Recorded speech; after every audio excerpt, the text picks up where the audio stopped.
Let's go. 2 cup, please. I've been a chef for over 50 years. Service. And I've come to realise that the food we eat tells a story about who we are. So I'm on a mission to find out what we all like to eat today. Oh, that is good. From our traditional dishes Long live the Yorkshire pudding. to those we've made our own. I mean, that is multifaceted Britain on one page. I'll meet producers, There you see a robot. It's picking them. I find a lot of craft beers too hoppy. Don't know why, but it tastes all right. some of our best chefs, We're picking scurvy grass. Crikey. Pretty punchy. plus those keeping traditions alive. We've just got to finish. I have no hope. I'll see how food brings us together. Dig in. Lovely, that sort of hot garlic. Fabuloso. And from my home in Padstow, I'll bring you great dishes of my own. Love stuff like this. So join me as I unearth the stories behind the food we all love to eat today.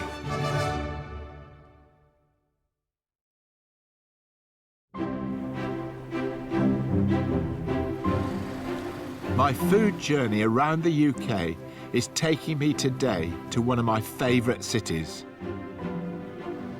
Well, I'm driving into Bristol across the suspension bridge. I think it's as distinctive a feature of Bristol as the harbour bridges of Sydney. It was built by Isambard Kingdom Brunel, one of the world's greatest engineers, and he described it as my first child, my darling. I'm really looking forward to my time in Bristol. It's a city in which nearly 70 different languages are spoken, and that huge cultural diversity has of course shaped the food scene here. Bristol is also the UK's 9th largest city and historically one of its major ports. It's a city of great wealth, but much of that wealth has been built on the ugliest of trades, because in the early 1700s, Bristol's harbour was the centre of Britain's slave trade. As the recent toppling of slave trader Edward Colston's statue showed, modern Bristol is a city grappling to come to terms with its history. But there's also a recognition here that, as in many UK cities, the exploitation of human beings is not, unfortunately, a thing of the past. I've made my way to a café called Huria, which in Arabic means freedom. It offers safe employment and training to migrant women, some of whom are survivors of modern slavery. The kitchen is a hive of activity, and as I try to follow what's going on, a wonderfully international feast is being prepared for today's lunch menu by Mariam from Pakistan, Amel from Egypt, and Kim, who is British with West African heritage and runs this fantastic place. This is quite complicated because the three of them are doing 3 different dishes, but they're not written down, the recipes. They're just verbal, oral recipes. So I'm really having to concentrate on judging how many onions, how much cumin's going in there, how much pasta's in there. Amel over there is doing the Egyptian national dish, kushari. Mariam is cooking chicken pilau, and Kim here is doing salt cod fish cakes. Now, do you make spare onion for me? Yeah? Can you share it? Yeah? Thank you. They're all talking to each other about what they're doing, and it's just a great way of learning. So, Kim, you're not a charity, you're actually a business. We're a social enterprise, CIC. We're a community interest company. We have a thriving business now, dishes that you can't get anywhere else. These ladies, they're clearly enjoying what they're doing because they're sort of like national dishes. Yeah, it's nice to show our dishes to the world, our heritage. There's a lot of pride in their dishes. To me, it's about allowing people to be relaxed and forget their troubles with cooking together. Yeah, it's our absolute joy to cook and learn from each other, to feed people. It's a really healing, transformative process, I'd say. Kim tells me that since setting up Huria, she's worked with a number of women who've experienced exploitation and racism. Some have been referred by charities and some have found their own way here. But once they arrive, they become part of a supportive community Yum. in which they can hone their cooking skills and build their confidence. There are a lot of women in the city who have been extremely marginalised and need these opportunities because they're so talented. So I feel really compelled to do something practical to help them. We are trying to serve freedom through food. I think it says a lot about Bristol. Yes, in terms of activism, Bristol has a rich history and a very current movement against slavery. It's a much bigger problem than I think a lot of people are aware of. Trying to bring that awareness to people with flavour and pleasure and events. Lucky for me, I now get to eat these fabulous dishes, So, well, here we go. some of which I've never tasted before. And the kushuri? Yeah, Delish. thank you. Lots of carbohydrate. Yeah, Chickpeas, pasta, rice. Macaroni and brown lentil. All the carbs in the world. All the carbs. And the palau. Fantastic. Like it? Oh, thank you. Lovely. It's all in the stock, I think, because it's just very, very flavourful stuff.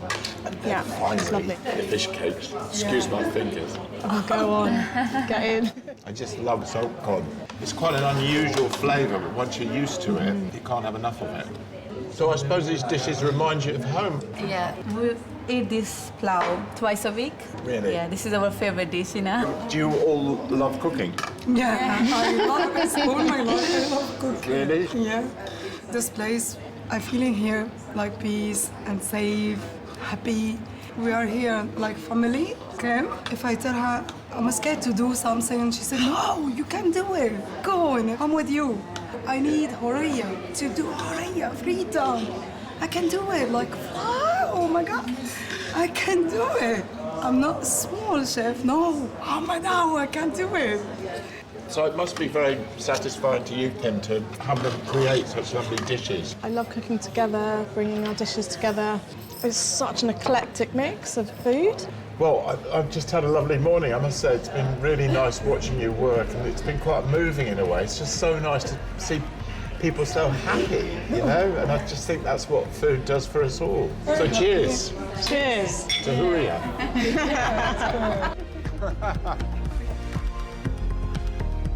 Well, this series is about food stories. Sometimes they really matter, and I think this one really mattered. You suddenly realise how important food can be and cooking can be in sort of liberating people.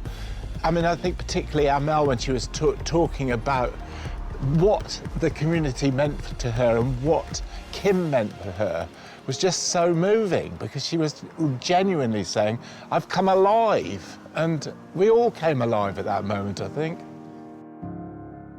For me, the dishes I've eaten here at Huria represent something special about the power of food to create community and a sense of belonging. And in honour of that, I'd like to recreate Kim's delicious salt cod fish cakes. Watching Kim make those fish cakes, it just reminded me of how much I like salt cod. That's what it looks like when it comes out of the packet. It's basically salted and air-dried. But you have to soak it for at least 24 hours. What I'm going to do now is poach it for about 20 minutes. Salting cod is an old form of preservation, but by pre-soaking it, you remove much of the salt and you're left with a very firm fish, which is a bit of an acquired taste. Your next ingredient is the spuds, which I recommend you air dry before mashing, because watery spuds make watery mash.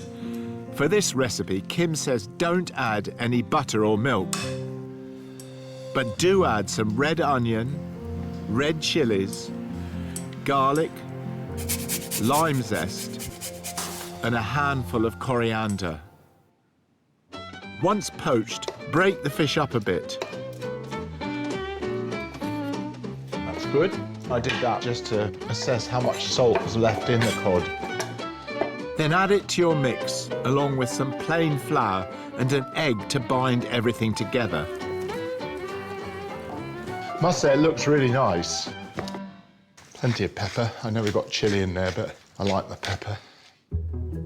Time to get your hands dirty, shape the mixture into patties, and cover each one with more flour. Kim's were oval, so I'm aiming for the same, but hers were definitely neater. Deep fry them for 3 or 4 minutes. And when they're a deep golden colour, they're ready to serve with a wedge of lime. At long last, I get to taste them. Very nice. I think if you'd never tasted salt cod before, you'd like this. It's very much in the background and it just gives a lovely warm flavour.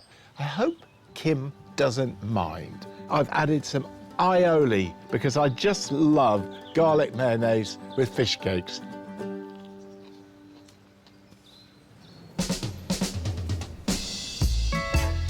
Back in Bristol, I'm continuing my tour of the city's diverse food scene with a stroll around St Paul's, the area which has since the 50s been a hub for the African Caribbean community.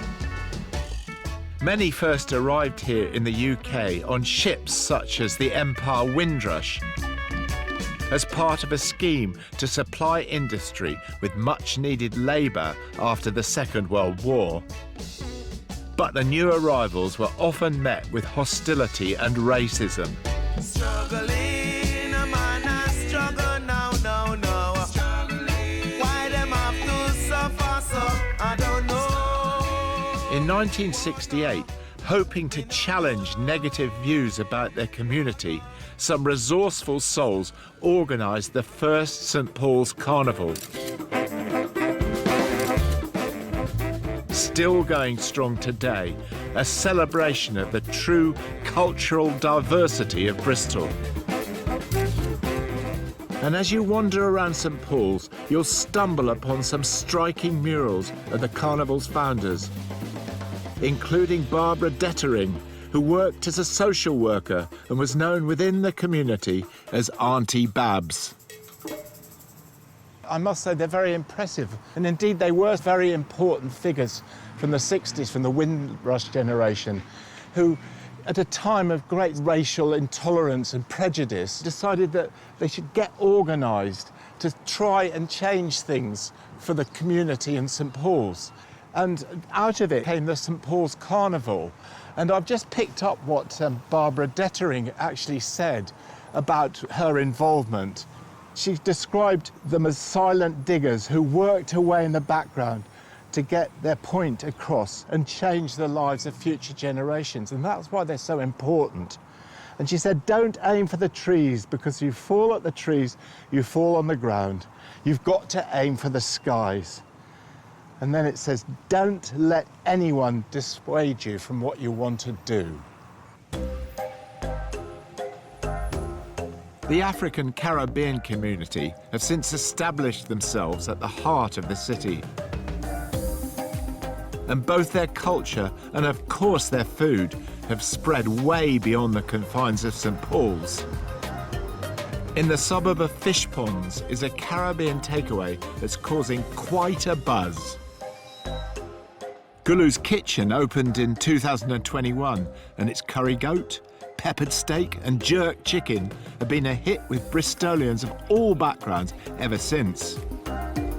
The man behind it all is Mark Daly, born and bred in St Paul's. I need you to get the 2 big pots down, please, for the rice and peas. Who gave up his car sales business to realise his dream of cooking Jamaican food for a living. Mark. Hello, nice Rick. How you doing, man? Good to You right? meet you. Bless up, my brother. And named this place after his dear old dad. Papa Gulu. Is that your dad? That's my dad, yeah. Oh. He's the one who taught me how to cook. He was from a poor family in Jamaica, and so he came over to seek work. So he's one of the first original Jamaicans in Bristol. They call him countryman. Yeah. Countryman know how to cook. He would have me in the kitchen, and he used to make me watch everything he was doing. So I took on my dad's cooking skills, recipes, but being the new generation, I put my own twist to things. Yeah. I want to add more. Yeah, really interesting the way immigrant communities started off in an area, cooked the food they knew from back home, Yes. and gradually the food goes out into people at large, Yeah. and now everybody loves jerk chicken. That's right, man. But yours is so special because the man upstairs, Gulu. Mark's going to show me how to make that very special jerk chicken, the most popular dish on his menu. I've never seen jerk chicken being made before, and I'm not really familiar with Caribbean food at all, so I'm very excited. Nice. What are we starting with then? So this is all-purpose seasoning. Sprinkle over the chicken. I don't really measure. Just guessing it. Just sprinkle until I hear my ancestors say to me, that's enough. Just kind of know. Love it. Mark adds more seasoning, including paprika. Your ancestors are saying a little bit less. Stop, that's enough. Yeah, that's it.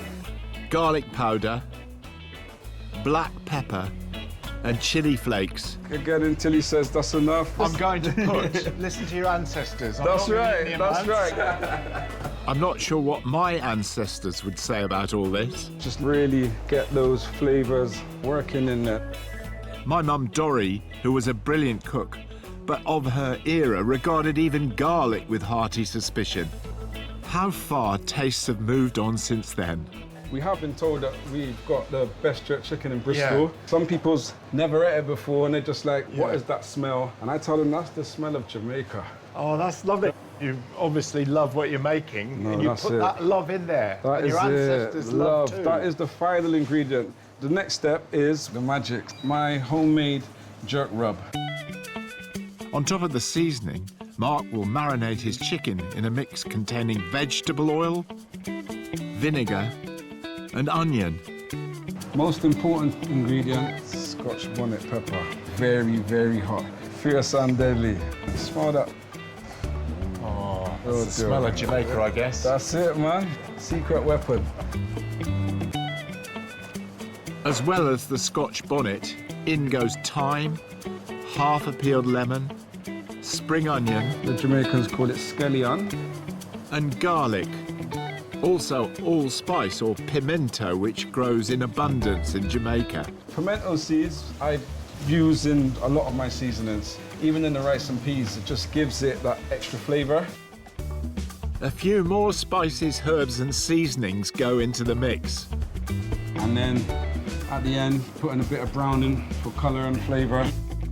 Browning is a Jamaican sauce made from caramelised brown sugar. Cooking with these ingredients is such an ingrained, centuries-old tradition in Jamaica, it even has its own verb, jerking. Nice thick paste. That's the one. Am I allowed to taste? Yeah, of course you can, yeah. Wow! You say it proper, yeah? Boom! It's lovely, though.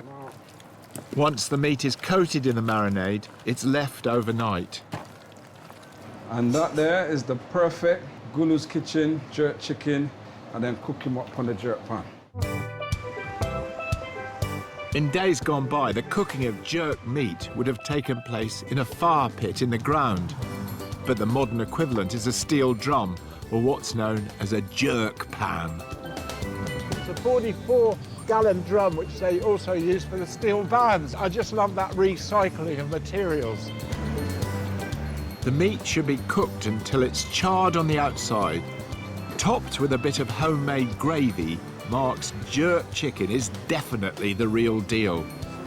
Cheers, Mark. Thank you very much. Rice and peas. Rice and peas. Jerk chicken, and a little side of steamed veg. Oh, that's really good. I can see why you're popular. I'm loving that Scotch bonnet chilli in there. That underlying heat is so important, isn't it? Definitely. Without it, it wouldn't be jerk chicken. No. Sweet, but the contrast of that and the spice is quite exceptional. That's it.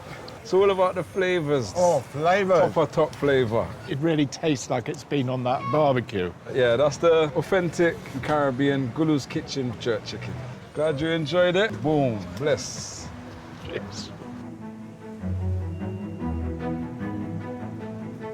With my taste buds still tingling from all the new foods I've tried here in Bristol, I'm leaving the city behind.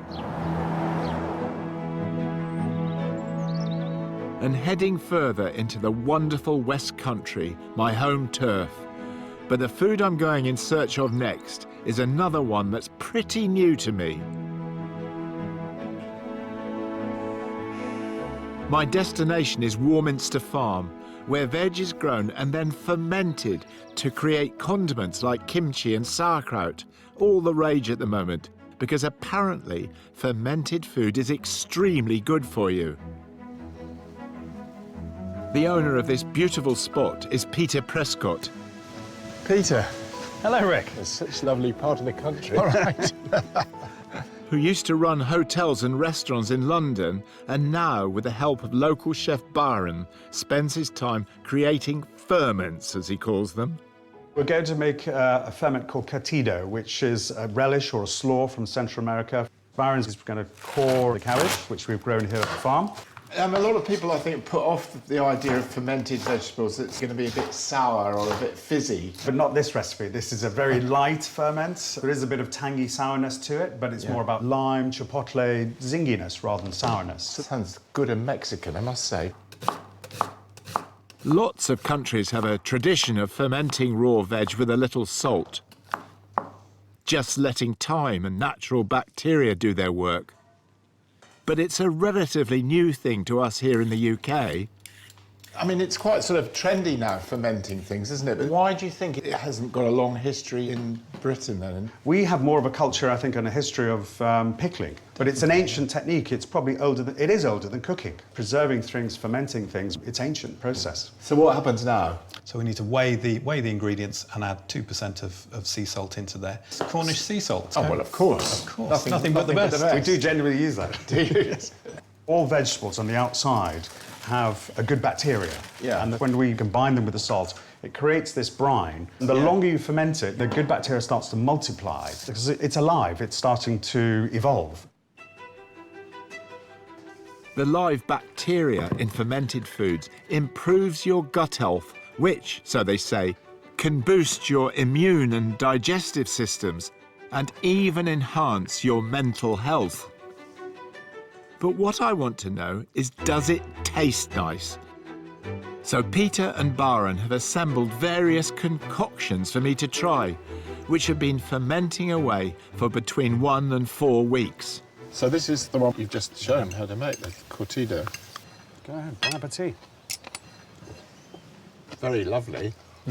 A lot of chutneys and pickles that you get, it's just a combination of salt and sugar, really, and vinegar. Yes. Whereas this has got much more fresh taste to it and much better texture. Where do we go next, then? I would try the beetroot, red cabbage and garam masala. That's really nice.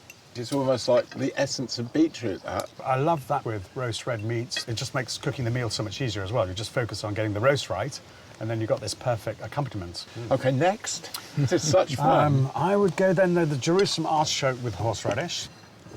It's lovely. I just love the taste of Jerusalem artichokes anyway. Got to ask you, what about the flatulent side of Jerusalem artichokes? Well, it's a very good point, actually. The impact of the artichokes is, I'm told, diminished. I'm not totally convinced. I was going to say... It's worth it, though. It tastes so good. You yes, don't mind. Exactly, yeah. You can do this at home, though, can't you, really? It's very simple to do at home, and there's no right or wrong with creating a ferment. I think one of the great things about British cuisine, really, are condiments. And what you've got here is a wonderful selection of condiments. Just think about, like, the day after Boxing Day. Imagine having some sliced ham, turkey, and a load of these. And think of your gut. You're going to live forever if you eat these. Yes, exactly.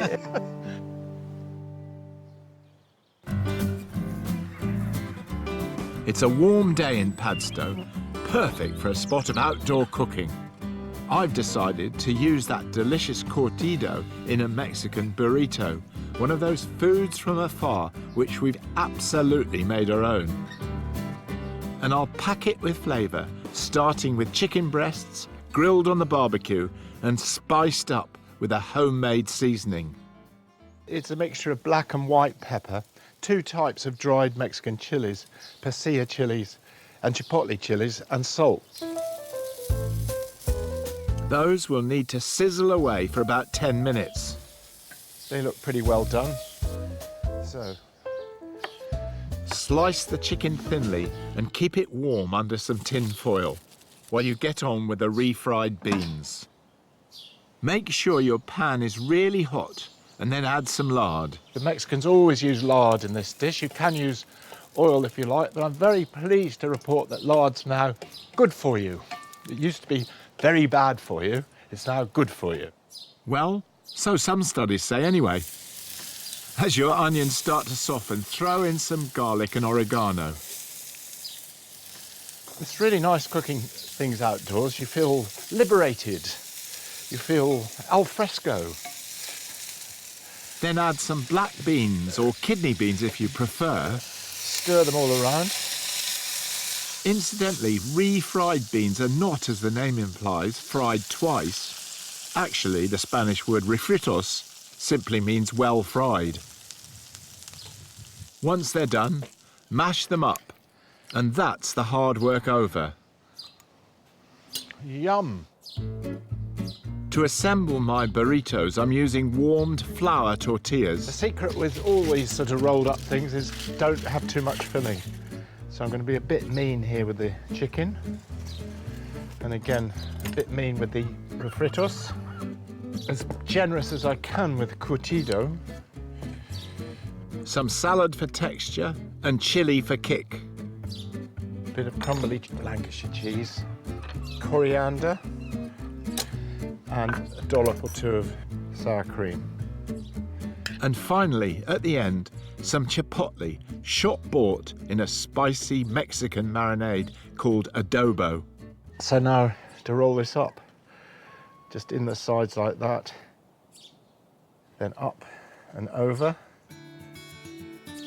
And there we have the burrito. But how does it taste?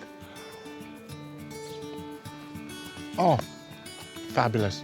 Fragrance, texture, wonderful sourness from that ferment, and so Mexican.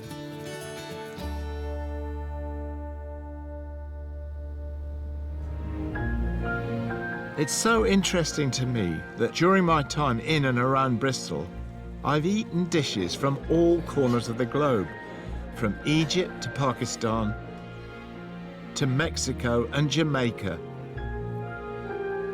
It's perhaps what I love most about food here in the UK, that our cuisine is truly one of the most international in the world.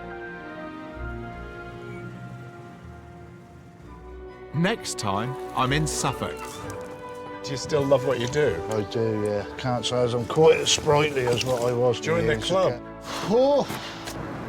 Over, and hey presto, a perfect mackie roll. To create a starter, all you need is flour and water. Mine's called Barry. Baby Barry. Baby Barry. Yeah.